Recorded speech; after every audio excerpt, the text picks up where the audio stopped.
Me dey at least you na me dey asekr sekr prr Mahama Mahama enu na dey na obete yenuanom NPP for New Patriotic Party omo nso eshi rather enchai and ye November 7th December 7th twam ya and exactly 1 year and a Ghana for a call post no ho and omo ekoto aba na wonu yi John Dramani His Excellency John Dramani Mahama se onsan emedi akonwa no esubiem na ye kaya satemu a campaign no ekoso no Dr. Mahmoud Baumia ose mon festi ane mame owie on one breath na o kan gabo de be ma His Excellency John Dramani Mahama ose me man the gab ose now what I'm thinking about is the gab that I'm going to give to my opponent is going to be a huge gab but you elections na say NPP for no da form much as one mo go mo nan e wo wi mu wo mo di to say pam na gab nso a NDC for dem won de na nye gab ekuma na efi won mo na ne sobo de ye no an say ye twa bi e de bo Dr. Mahmoud Baumia say e wo no e na kwaji etu mu say yawe abira na aba no kura no ye mo bo ye enti eno ne ade a ebu eye NPP for abedi akirefo no ene ne ade a ebu o ma ba NPP members ene ne ade ebu o ma ba ana Justin Frimpong ko bia o ye general secretary for the New Patriotic Party say dabi so obi akasa wo bowa kire say eye nyina na ye tena ase internally ana ye discuss ye say whatever decision bia no a ye nyina yage atumu anom no internal na ye hwe se ne abano na ekoro no any say na tension arising no there was no need to hold it because Ghana ba akope enti aden na yen anhwe sade no se ne ekọ no yen calculations any ye coalitions ne kire se yentimi emmache NDC a aden na wo se atwentwen so enti ye nyina an ye tena ase na ye weigh in the pros and cons ansana ye ma Dr. Mahmoud Baumia abegina simpie so ayesa concession president inti mo bia ntena ba bi say Dr. Mahmoud Baumia no a ono an tena ase ono an pem ana ma ode ka ayesa na ode ka in fact na nani abre inti no ode dipange ode dibanke some of the comments here most of the aspirants followers making some of the allegations are making about the early defeat concessioner Dr. Mahmoud Baumia. In fact, me and TN 70 or can on Asempa FM bra obi ehosti no in the considerations and sana moba to the decision on early concession mo consider the potential of what can happen at coalition centers in constituencies. Oh, of course. Mo consider. Of course. Because who consider earlier, it's me my opponent, no that we say among coalition centers. Obi, it was a discussion now. Yes, almost you show all factors. Okay. All factors. And you still thought say early concession was good. All factors of course, and that's circumstances. So we can take a decision, you may be right, you may be wrong. Yeah. But you can't single out one person and say, or no, and or cut chance or as if so continue fee, and no quite journey and no cast as him. And I said, will be council, General Secretary to be a non casa or casania. No, come near to Obia small Caribbean, as a funny damin. In Mobia, as a that meeting or strong room, or strong woman cemetery, as a funny damin, Obia small Caribbean. The more be fan question say on the car say wakoja to say ewolusu. It was a decision. And Koya you should take collective responsibility say decision and what. Given another opportunity, would you advise an early concession? Say do 2028 I do ebeshe. Based on no man say do ebeshe. Do 2028 elections beyond in dynamics. Yes. Do ebeshe. Because at least I'm happy say yeah can't Oma Bakosema, people will mention say at this point, NPP take it this time. Fallbacks in the end, we can have that discussion later on. And Obi no say what the penitentiary will be some no decision you no take care favor. But it will not be fair, say we be yashing pabako for. But you agree, sir, with the benefit of hindsight, no, the decision for early concession was a bad decision. And to so did to say no more course and try internal casasem. The basa na course na this for she ballot papers or more say no man. There will be also considered say normal because and try. Oh, not everybody knows. That's not a secret. And to him now so can. Nothing you can want say more. Them to cast out the more yen pandan and yet question ballot boxes, I'm question papers no. The only blue come off and yet and no question court to social muscle.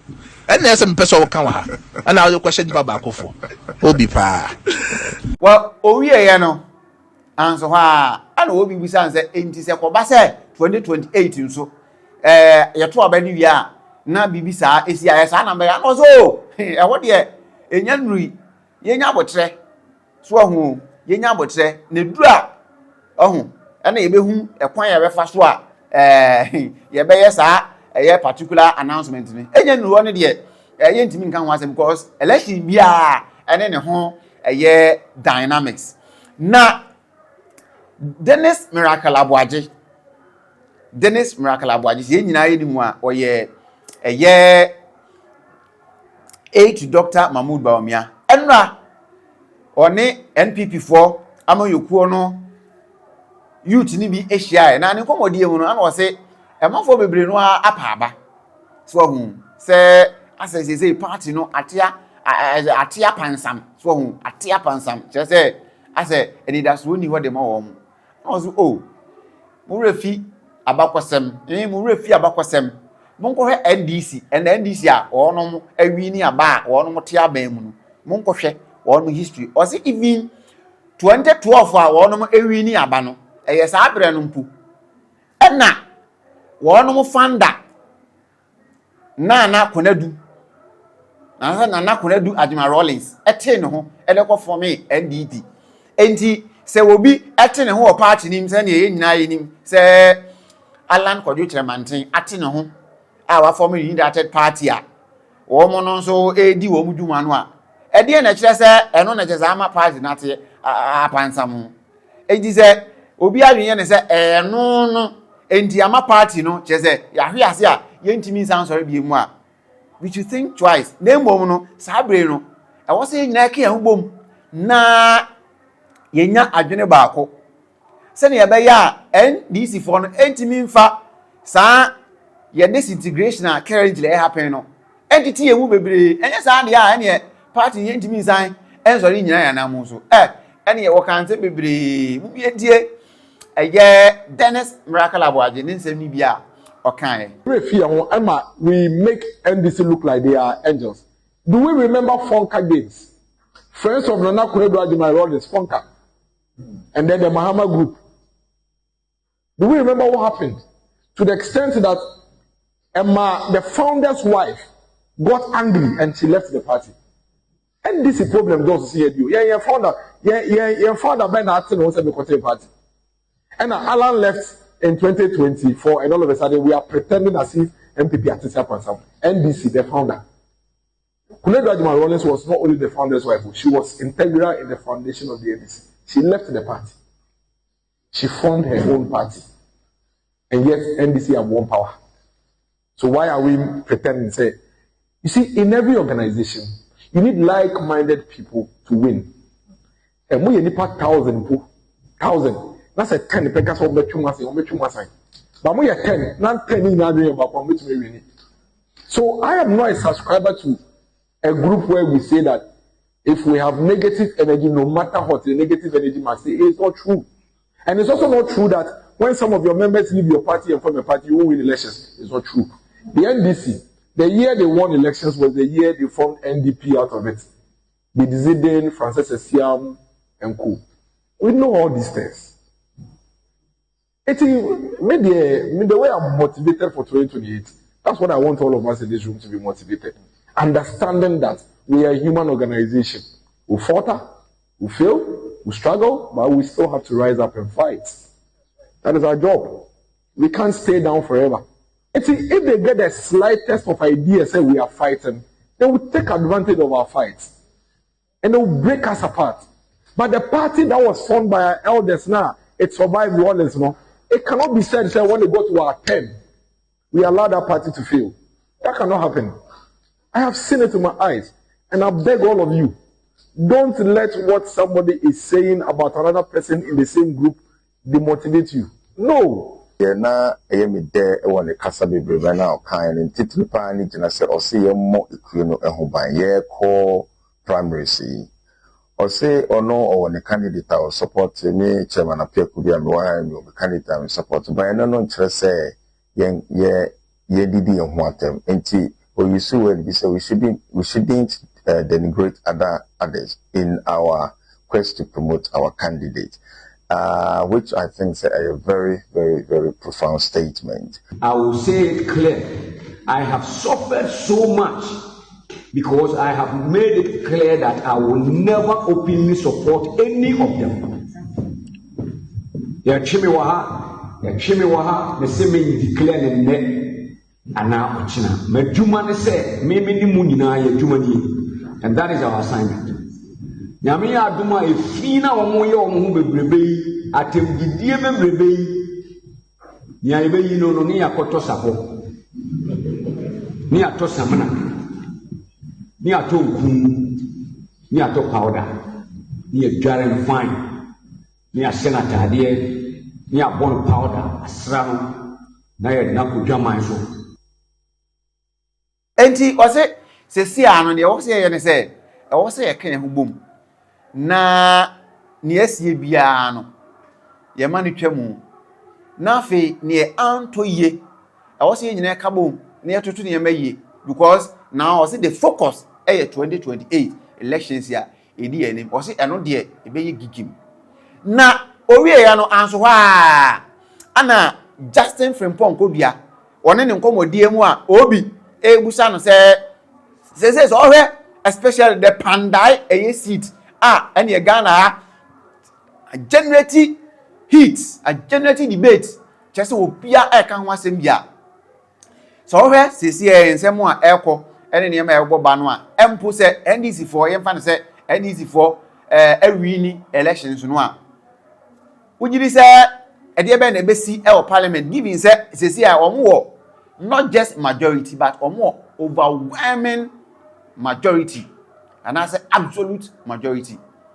One of the Awama will be crowned and so. What do you cry? I'm first sitting in a Enfama NDC for Yem found. Now, so no, they are watching.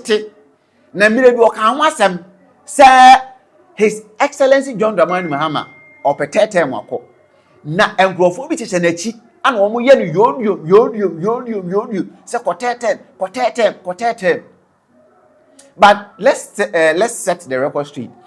His Excellency John Dramani Mahama onwa nyina baabia enka da se okọ tete of course na be de akirefo ni bi ana se na pamfo a ene ne ya adwuma ni bi ene some members of the NDC can say near His Excellency John Dramani Mahama ye no obon homode do enkofo bi on from one asofo nso aka so say e wo se otimi ye no okọ tete but odo ankasa aka set time the enyade obeko because onim say the article 66 of the 1982 constitution section 1 and 2 no ekasafa the terms are every president be awo you have a maximum up to a year 2 terms enti no ono onim sa de we there is no way say obe president obeko a year another term no just go do there was e ya de a na wono wonim da na da wate hu nkomo se obeko na ni nyina no eye parliament sa power wono wo majority wono wo no eye no ana on befa so a ono be effect sa change no na ono no wotete amemere bi kro kan ho asem se His Excellency John Dramani Mahama opeso okotetem na ono de enam sa adwempa na woni tim no enye ne hwanwa se nei NDC for a chief justice e de afi ho eye saa anamutu a opeso omutuo no eye no anti ana om de ayi eye chief justice Tokonu Saki Isaba om de ayi na afi ho in fact na nani abre on this particular a issue on His Excellency John Dramani Mahama, the third term our person. Umientie and send bia Justin Frimpong Kodia on this particular issue. Parliamentary democracy. That's a party be enya not just a majority, Omonya a super majority, now an absolute majority. And they may say Omotimi Aje Pandai, just for the purpose of argument way. Now the yet say the high courts will be making decisions on Suhum there, on Ahafuano, southeast or southwest there, and some other constituencies. Say Ekobasa or the one say this was 276 in or the one say almost 266 then almost I mean they can virtually do everything. That entrenched provisional constitution over Sanaka says see no sir 4 years no you trim. Oh no, send the entry. And it's a one-party state now. How are you going to rule in a one-party state? Then I be constitution I be sending 2020 then coalitions ana. Obi 92 near seat by call parliament. Now this was seats in now. Apart from Mama how I Yakubu mu and omo kanwa omo. And no can yet to about NPP ebenya to me. Asempa. It's more be adwenya ne say DS no. Idea a mom sa gravitas and so you say ye no man ye never be a person piano a bit matters. I know sir there's an agenda for President Mahama to go for a third term. Side way, yes. You know and answer you've heard. No, I know. No sir. And no why in the catch trail. You see me better still do yes. Eka same way I think somewhere June, July ho baby. No man he di mechine. Eka so how can this be possible? General Secretary say na okay. Now constitution is very clear. So we call 8 years we try ultimate kobi. We call 2 terms ultimate kobi. Yes. Ama me catch us say me say uncommon akoso. And then obeti asofufo ni bia sori. O ma peni adwuma o ye kura de kese ultimate to so call 3 term. Obenya afufo bia sori. Ese ke man ekobi. And the boss says central Nibia story, and you think say it's by accident. How be? A grand scheme said, young testy waters and young shed near my uncle. And I can tell you, said one of the main reasons I end this for ye Chief Justice everyone wake home. So I almost say book your friend Japan, Meboa. Yes, so I'm document Boa or my trust winning. Lesson 2024 and beyond. We are my copy. A tier for permit me mom to boss in a kind. A playbooker, no more person mu yen na ekos. It is said, ya mammy token, Emia, say Abutum. But second no before for bill will be not a genesis being a floor. But granted, sir, the old can cry and cry. You've made a point, sir. The provision in the constitution on the executive, no, a entrenched provision. Into whether super majority in parliament or win super majority, entrenched provisions are amended through referendum. Into anonye idea will be a bit me aye bibia. Say the other option will be to go to the Supreme Court under Article 2:1 for the Supreme Court to interpret what 2 terms under the Constitution means. So I was say consecutive, and I say I was say oko break banner sign ebebio.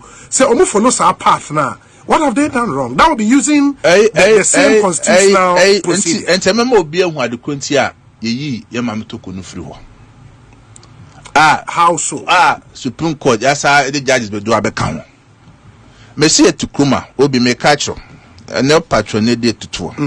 And check the party be Supreme Court for interpretation on sub provision now. A car about 2 terms, no. Whether 2 terms mean 2 consecutive terms or just 2 terms. No more I share other options. Say that constitutional amendment on Besomo year. Professor. Yeah, Professor H. down no.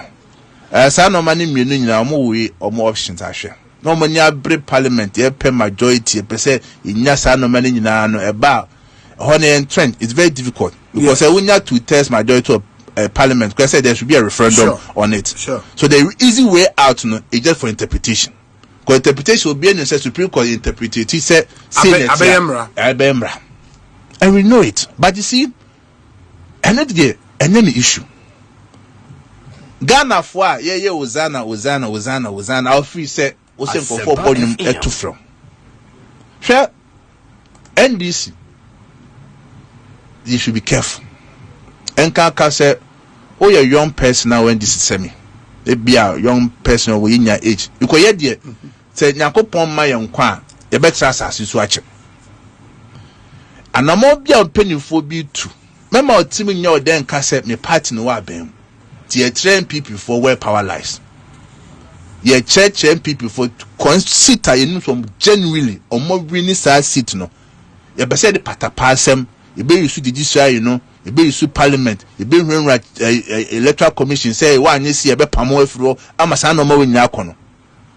At least kai say e penifo be brabe di omo man so mobutu se se ko mo enfa kabila mo ba di so mo ko pano ko mama ban penu obi abako de bia me ka say power is what transient. But see ye bedu o man ye show man na what is right is right, what is wrong is wrong.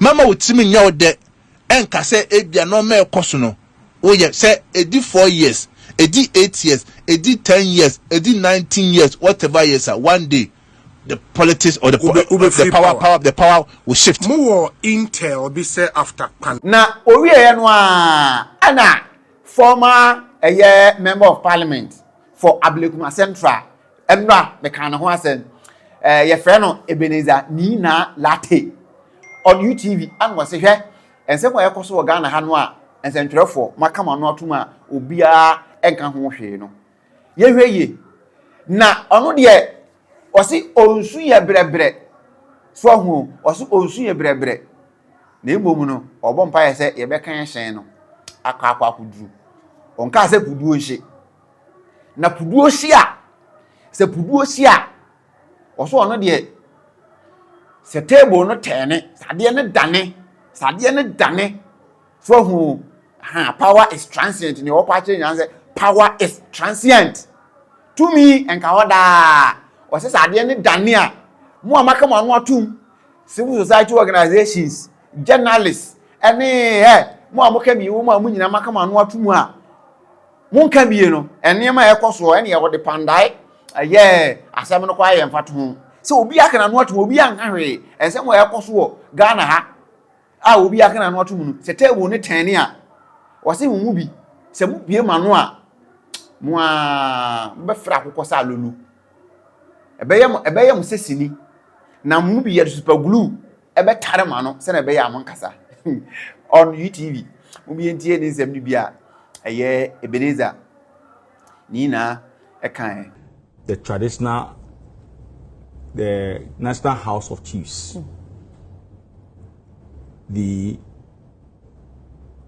Muslim Council, and the Peace Council are a due election, and the last group of people, AMO Media for. I like the way you have remained silent. I like the way all these groups have remained silent. Continue to be silent. But roll onto you. If the table turns and you open your mouth, you will regret in this country. Yes. Yes. Yes. Me say, Christian Council, Media, Peace Council, Muslims in penifo ana mukasa ene mafoya mighty yama ebi mu V8 ni F150 media for ebi makama na to minti no say dem address mo ma be V8 yes me say you continue to remain silent. If the table turn and you open your mouth, I'm telling you, you will not get it easy from some of us in this country. The way I'm here silent no, continue to be silent. And I will not talk about Banda issue. Whatever they want to do, we should do. But I'm telling them, say, okay, one day, the table will turn. And when the table turn, it might be today, it might be tomorrow. You might not know what will happen. You see, and now I saw a video of the youth demonstrating ewo. I've seen a video of the chief ewo Bandai talking about it. If the table turn, these people that today, because of their selfish and their greedy interest in Tino, they should continue to remain silent. But when the table turn and they dare open their mouth, what will you do? If they dare open their mouth, and no,